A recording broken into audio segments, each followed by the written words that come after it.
Tudo bem. Perguntando se você, mineiro, vai ser trouxa o suficiente para entregar o seu voto para Eduardo Cunha.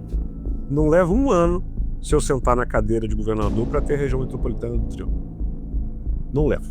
Porque isso é vontade política de emancipação. E essa tentativa de tentarem te associar especificamente com a esquerda? Não sempre a esquerda, especificamente. Aí é que Mas você entende que essa visão sua é um nicho. Não é nicho, não. Pelo contrário. É a maior parte do Brasil. Porque Não. o Brasil está muito cansado. Não, o Brasil tá cansado. Pegar alguns vídeos de bolsonaristas nas últimas eleições, eu lembro deles recomendarem um voto contrário no PSD. Então o PSD, de acordo com eles, era um partido de esquerda, não sei o que e tal. No Poder Entrevista de hoje, a gente vai entrevistar o Gabriel Azevedo, político jovem, pré-candidato a governador do estado. Moleque muito polêmico e que sabe muito, fala muito sobre bastidor, fala muito sobre política conceitual, viu? Essa entrevista você acompanha ela no YouTube, no Regionalzão, no portal, no Spotify, no Apple Podcast, tudo quanto é lugar. Muito bem, Poder Entrevista de hoje com o Gabriel Azevedo, pré-candidato a governador do estado de Minas Gerais, com grande potencial de engajamento nas redes sociais. Papo contigo, você tá bom? Tudo bem. Perguntando se você, mineiro, vai ser trouxa o suficiente para entregar o seu voto para Eduardo Cunha. Porque ele já tentou ser candidato pelo Rio de Janeiro, aí foi lá para São Paulo e não conseguiu se eleger em São Paulo. Deve ter ouvido falar que... E aí agora está tentando usar o nosso estado, as Minas Gerais, para voltar para a Câmara dos Deputados. Só se você, povo mineiro, for muito imbecil para colocar esse cara na Câmara dos Deputados. Então, assim, cadeira limpa, porque eu tenho muitos defeitos, mas as mãozinhas aqui são limpas, tá? E eu posso olhar na cara do Eduardo Cunha e falar: bandido em Minas não se cria.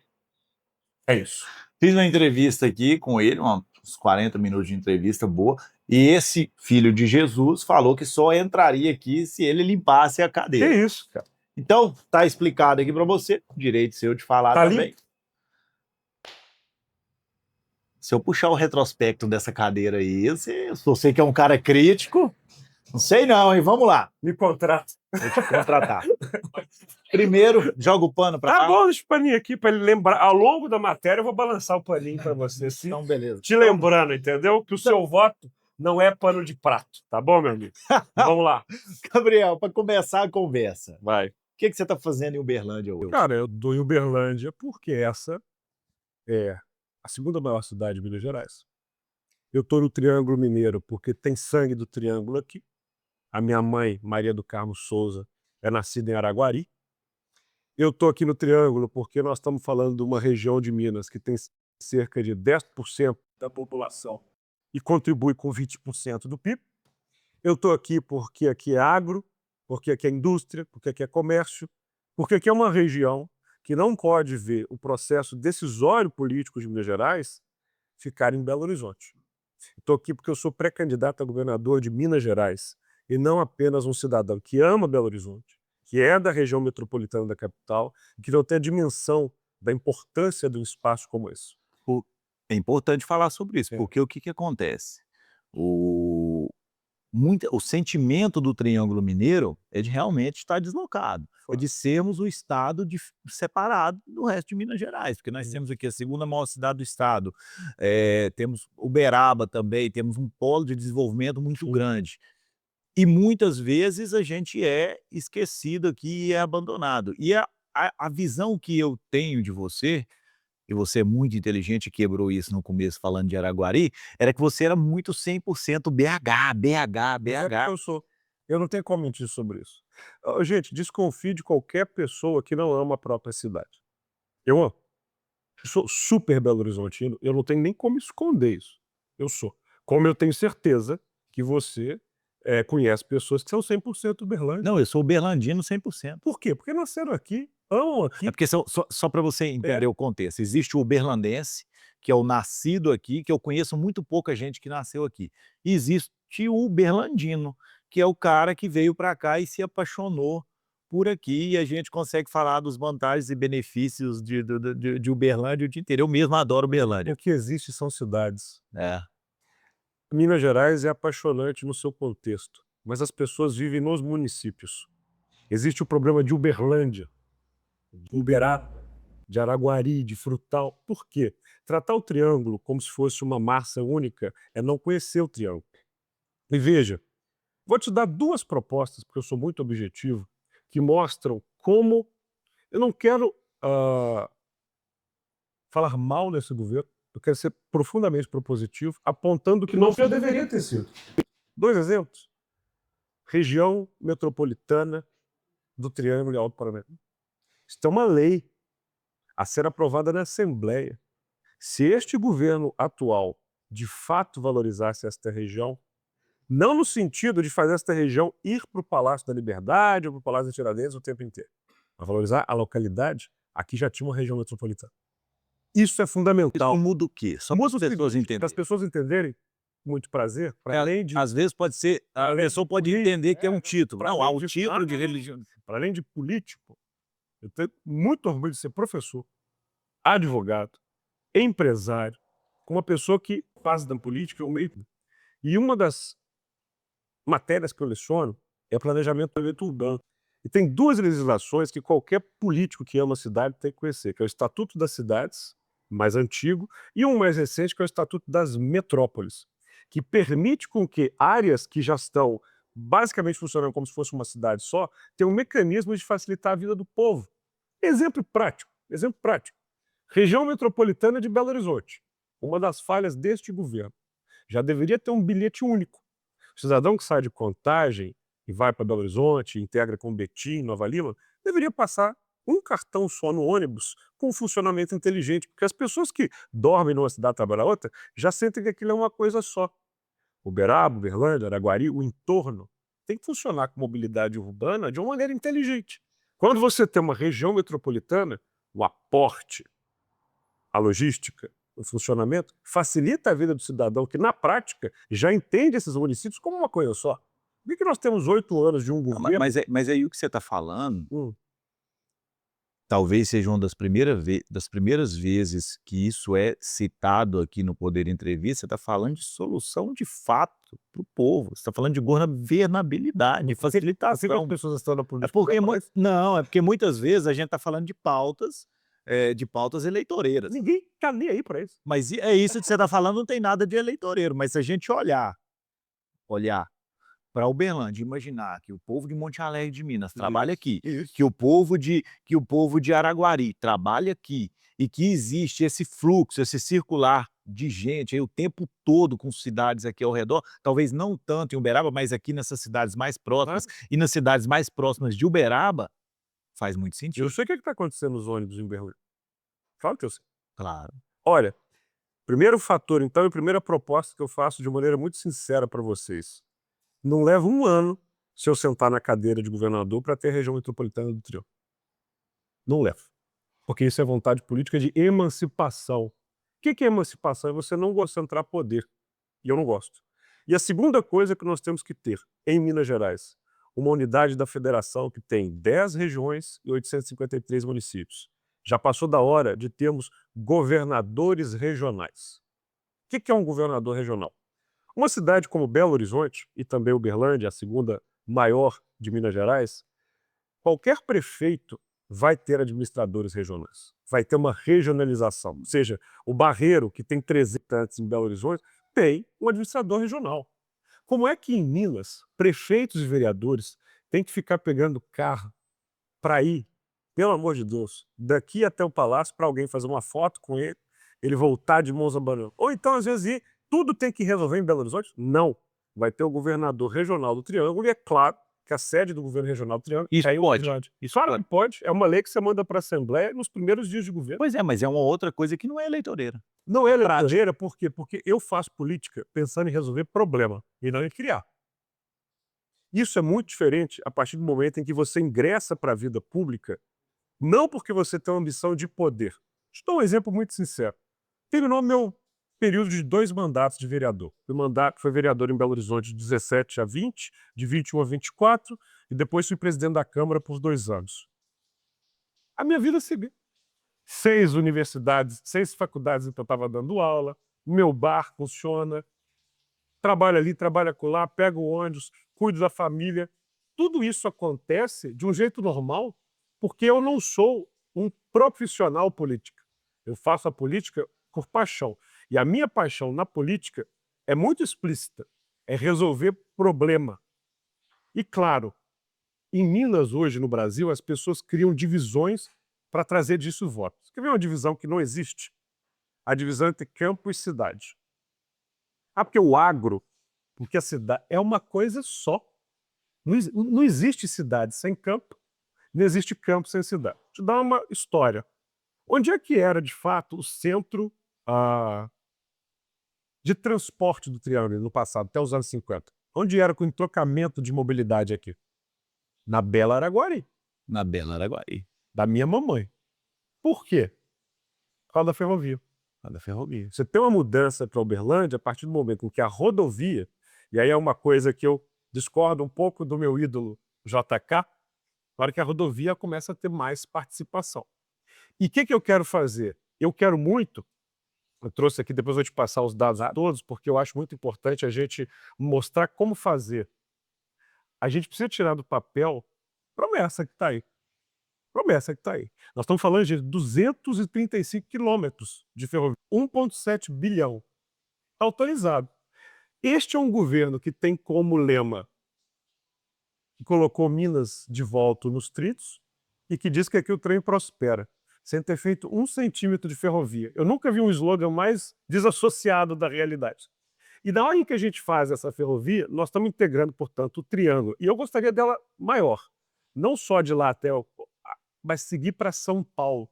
Por quê? Eu sei que nós temos aqui os portos secos, mas você não pode fazer com que as rodovias mineiras que matam, que prejudicam, que fazem as coisas ficarem caras, continuem sendo um problema porque passam nelas caminhões e caminhões transportando mercadoria que deveriam estar sendo conectadas por ferrovia. Então, eu te dei aqui 3 exemplos de propostas muito claras que eu quero fazer para o Triângulo que mudam a vida da região.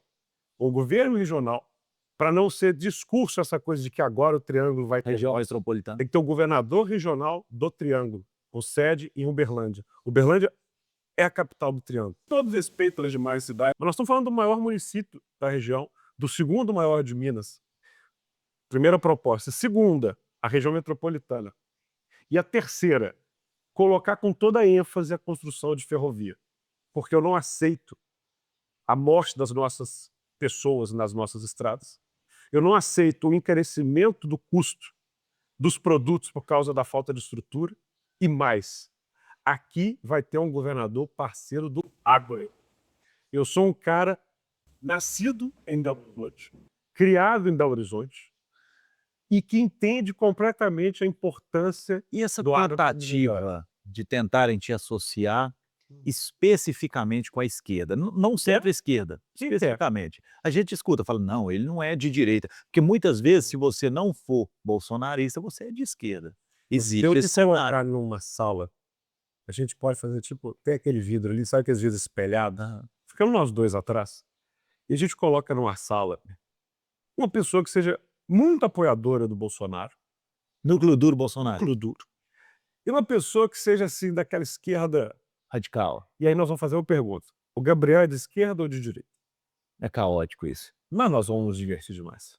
Isso é caótico. Porque, obviamente, que alguém que está lá daquele outro lado me vê para cá.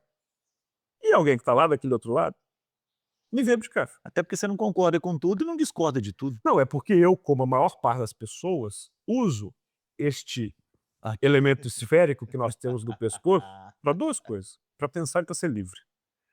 Não tem uma caixinha aqui, não tem uma coleira aqui, não tem algemas aqui. Eu sou de civilização. E na civilização a gente tem pensamentos, ideias que conversam. Então, ao invés de ficar nessa coisa de esquerda ou de direita, vamos lá. Vamos pensar aqui um problema muito claro. Araguari, não sei se você sabe disso, é a cidade com o maior número de homicídios per capita de Minas Gerais. Perfeito? Isso tem a ver com tráfico.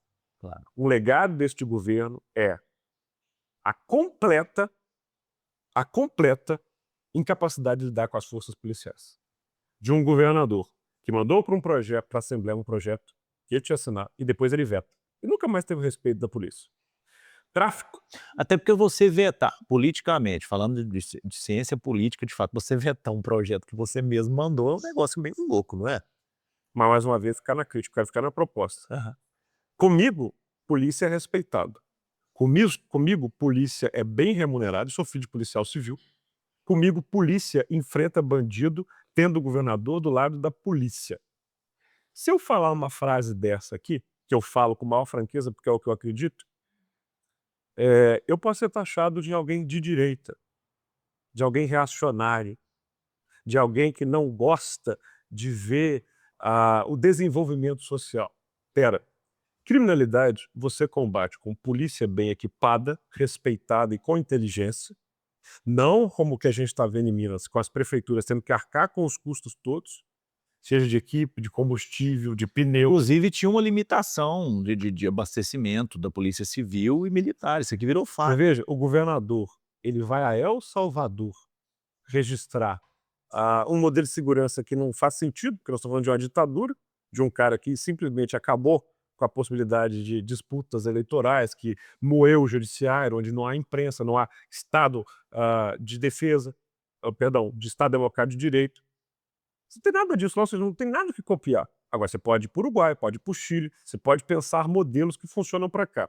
Então, ou seja, estar do lado da polícia e falar que a polícia tem que estar equipada, bem armada, respeitada, é de direita? Sou de direita. Agora, dizer que isto apenas vai resolver o fato de que nós temos em Uberlândia e Uberaba prosperidade e ainda assim extrema pobreza, e que o tráfico encontra espaço aqui nesses lugares. Por quê? Porque falta assistência social adequada, porque falta educação de qualidade e aprendizagem, porque falta oportunidade para essas pessoas. Isso é de esquerda? Pronto.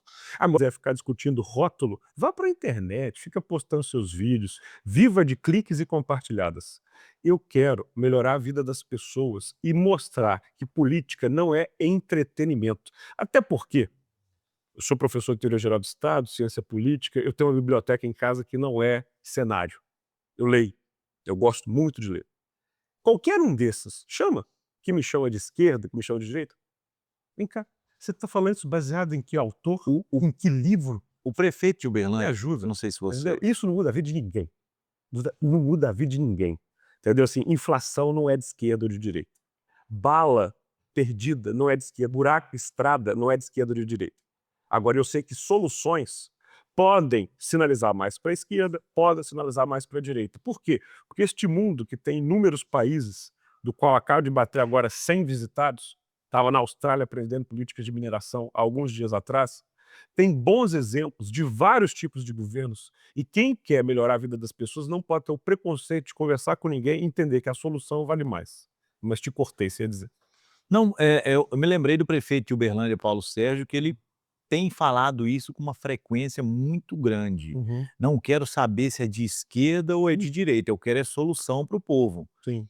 E isso tem gerado uma repercussão interna muito grande, porque em Uberlândia, tal, não sei se você sabe, existe um sentimento de antipetismo muito grande Uhum. de boa parte da população, e opositores têm tentado rotular ele como sendo um prefeito de esquerda. Eu particularmente acredito no discurso dele de não quero saber se é de esquerda ou de direita, eu quero é solução. Uhum. Mas tá bem alinhado com o que você Não, disse. o que acontece? Você veja, eu tô na política, vamos lá, há 20 anos?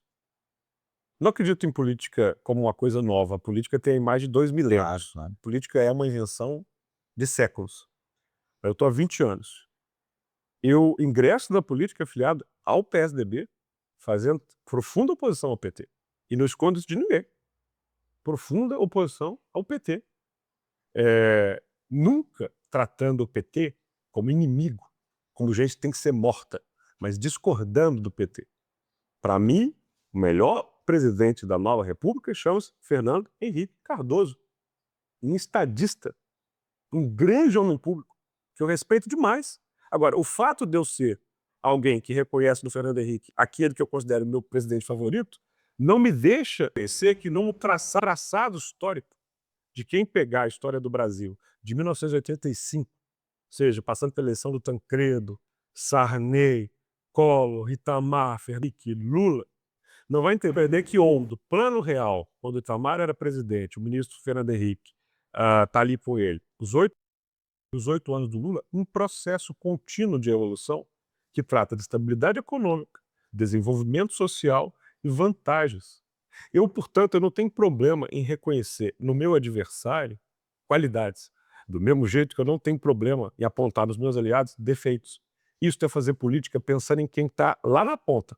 Porque se você é só um puxa-saco do cara que está do seu lado, cara, o povo que se dane. Aí é que você Mas você revela um entende, político. mas você entende que essa visão sua é um lixo. Não, não é nicho, não. Pelo contrário, é a maior parte no Brasil. Porque o Não, não, não, não, não. Brasil está muito cansado. Não, não, tá cansado. O que falta é que você tem pessoas que gritam muito. E quando chegou a mídia social ela tem um papel. Aí alguém postou um negócio. Você gostou? Então, gostei. Tchup, tchup, ou compartilhei. Ela te dá protagonismo, né? Não, ela dá uma satisfação para a pessoa. É. Ela fica feliz, olha, curti e compartilhei. Isso melhorou o hospital? Mas ela sentiu que aquela indignação dela, aquele sofrimento dela, foi levemente melhorado. No dia seguinte, você perguntar o que ela curtiu, ela não lembra mais. O que ela fez na semana passada? O tempo da política é outro. Um hospital leva meses para ficar pronto. E aí, tem uma coisa, né? O político que fica muito no ele só entrega isto. Em 8 anos de governo não sai uma região metropolitana, em 8 anos de governo não sai uma ferrovia. Quero inclusive te agradecer, porque geralmente as pessoas perguntam o que é fofoca na política. E quando a gente fala de educação, eu insisto, muita gente trata a educação no número investido. Coloquei tantos reais, até porque a gente tem os mínimos constitucionais, coloquei tanto de dinheiro, reformei a escola, agora tem computador, agora tem um laboratório, e tudo isso é muito importante. Mas o que a gente tem que discutir quando o assunto é escola é aprendizagem. Os dados de aprendizagem em matemática em Minas Gerais são hoje piores do que há 20 anos. E eu sei que você não gosta tanto da fórmula de Bhaskara, mas ela Teorema de importância, Pitágoras. ela tem sua importância, porque você mede um aluno basicamente em 2 assuntos. E eu sou ex-aluno do colégio militar, e eu levo a educação muito a sério. Português e matemática. Se você sai do ensino médio sem interpretar um texto, sem escrever, e isso o professor corrige em prova na hora, né? Claro. Espera lá. Aqui não foi. E mais, o nível de leitura e de compreensão é baixíssimo no Brasil, o que faz com que vários políticos sejam simplórios mesmo na internet, porque eles não querem explicar nada para ninguém. Sabe qual que é um desafio meu hoje? É uma briga com a minha equipe de mídia social. O vídeo tem que ter 30 segundos, o vídeo tem que ter 1 minuto e meio, porque ninguém quer ver um vídeo e falar, eu não consigo explicar o modelo minerário da Austrália Ocidental que vai resolver os problemas de mineiros em 30 segundos, cara. Não tem como. Eu tô falando do estado, tá lá do outro lado do mundo, eu peguei a porra do avião, fiz conexão em Doha, parei, fui pra Perth e estudei, pera lá, esse pessoal aqui há 20 anos era fudido, as cidades eram esvaziadas, não tinha emprego, juventude fugia, não tinha educação, eles criaram esse modelo, começaram a melhorar as cidades, ter educação, ter hospital regional, isso é um caminho. Sei lá se é de esquerda ou de direita. Então veja, quando o assunto... Você não foi lá na Austrália perguntar isso? Perguntei. Se é de esquerda ou de direita? Não, fui perguntar o que funciona. Tá bom. O que funciona. Até porque a Austrália é uma democracia muito sólida. Veja, era colônia igual a gente, de exploração igual a gente. Qual que foi a diferença? Eu estudo isso o tempo inteiro. Eu ligo menos para o que é. Vou te falar uma coisa, eu estou absolutamente fascinado com Tóquio, no Japão. Em Tóquio, tem 2 vezes a população de Minas Gerais, praticamente. Não tem um engarrafamento. A cidade não tem lixeira, você sabia disso? Você não encontra, tem, claro, uma ali e acolá. Você não encontra em Tóquio uma lixeira para jogar lixo, porque a pessoa não joga o lixo na rua. Ela sente que o lixo é a responsabilidade dela. Se a gente for entrar aqui, por exemplo, no assunto sustentabilidade, Minas Gerais tem lixões. Para todo lado. Para tudo quanto é lado.